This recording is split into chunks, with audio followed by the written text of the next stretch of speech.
একটা তিল বানিয়ে দেই। একসময় যার নাম শুনলেই পর্দায় ভয়ঙ্কর ভিলেনের কথা মনে পড়ত, আজ সেই মানুষটি বলছেন জীবনের সবচেয়ে বড় শান্তি তিনি পেয়েছেন আল্লাহর পথে।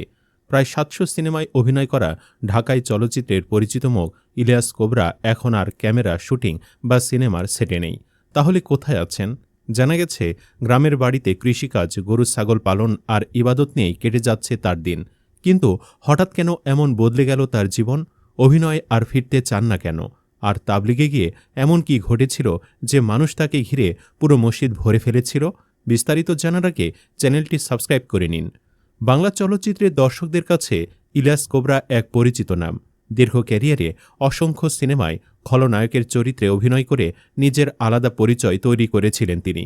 তবে সেই আলো ঝলমলে জীবন এখন অতীত।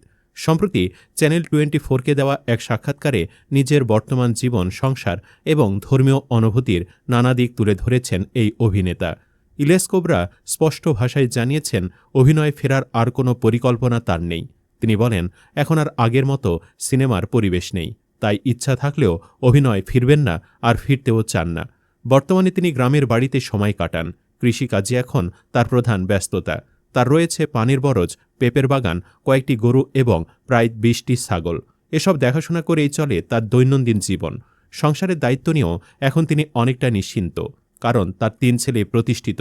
বড় ছেলে একজন বিএসসি ইঞ্জিনিয়ার, মেজো ছেলে ব্যবসা করেন এবং ছোট ছেলে আইন বিষয়ে পড়াশোনা শেষ করে একটি ল ফার্মে চাকরি করছেন।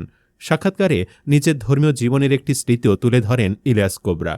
তিনি জানান, প্রথমবার যখন ময়মনসিংহে তাবলিগ জামাতে চিল্লায় যান, তখন অনেকেই তাকে দেখে অবাক হয়ে যান।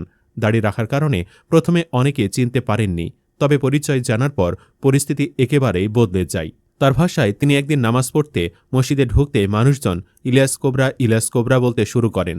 অল্প সময়ের মধ্যেই পুরো দোতলা মসজিদ মানুষে ভরে যায়। তিনি আরও বলেন, তাবলিগ জামাতের নিয়ম অনুযায়ী নিজেদের রান্না করে খাওয়ার কথা থাকলেও মানুষ এত ভালোবাসা দেখিয়েছেন যে প্রায় ৪০ থেকে ৪১ দিনের পুরো সময় তাদের রান্না করতে হয়নি।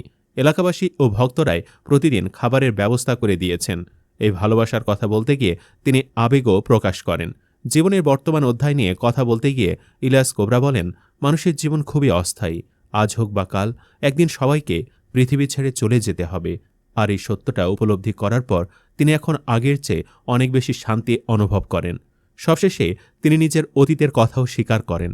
বলেন, এমন সময় ছিল যখন তিনি নিয়মিত নামাজ পড়তেন না, কিন্তু এখন সেই ভুলের কথা মনে করে অন্যদের একই ভুল না করার আহ্বান জানান। তিনি মুসলিমদের উদ্দেশ্যে অনুরোধ করে বলেন, সবাই যেন নিয়মিত নামাজ আদায় করেন, কারণ একদিন সবাইকেই মহান আল্লাহর কাছে নিজের জীবনের হিসাব দিতে হবে। একসময় যিনি সিনেমার পর্দায় ভয়ঙ্কর ভিলেন হিসেবে দর্শকদের বিনোদন দিয়েছেন, আজ তিনি নিজেই বলছেন, পৃথিবীর চাকচিক্যের চেয়ে আত্মিক শান্তি সবচেয়ে বড় সম্পদ। ইলিয়াস কোবরার এই জীবন বদলের গল্প নিয়ে আপনার কি মতামত? একজন জনপ্রিয় অভিনেতার এমন সিদ্ধান্তকে আপনি কিভাবে দেখছেন? আপনার মতামত অবশ্যই কমেন্টে লিখে জানান। ভিডিওটি ভালো লাগলে একটি লাইক দিন, বন্ধুদের সঙ্গে শেয়ার করুন। আর এমন নির্ভরযোগ্য ও ব্যতিক্রমধর্মী খবর সবার আগে পেতে এখনই আমাদের চ্যানেলটি সাবস্ক্রাইব করে পাশে থাকা বেল আইকনটি অন করে রাখুন। সবাই ভালো থাকুন। আল্লাহ হাফেজ।